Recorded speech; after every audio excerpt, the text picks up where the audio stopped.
There is something inherently romantic about wine. So as we look ahead to Valentine's Day, we're stopping by Wildcat Creek Winery for a bit of wine education. Joining me now is Christine Hamby to walk us through a few things. We could, of course, do an entire show about wine education, but why don't we start with how do we properly taste so we can maximize the enjoyment and the flavor?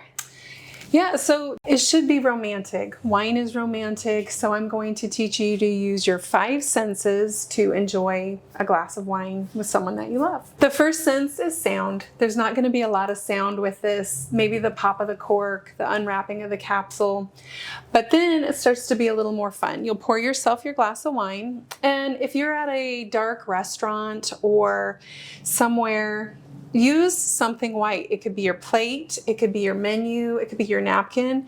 Look at your wine, kind of tip your glass, see what does it look like, what do you see in there, what color is it?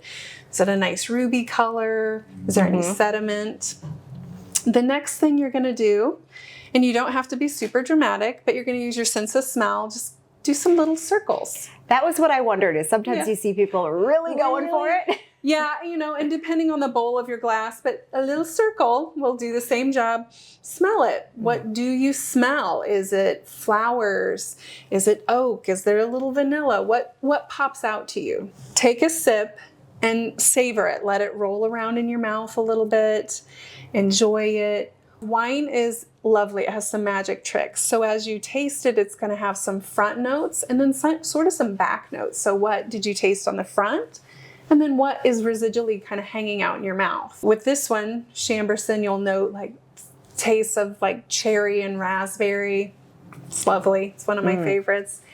And then at the end, there's a little magic trick. It has some spice that kind of hangs out in your mouth. I'm getting that. It's lovely. And then also your sense of touch. Some wine is very velvety, some silky, some is astringent. It's a little more citrus. So what did you feel when you drank that wine? So sort of the sense of if you drank olive oil or water, your tongue knows the difference. Of course. So what was the mouth feel to the wine? And what about pairing?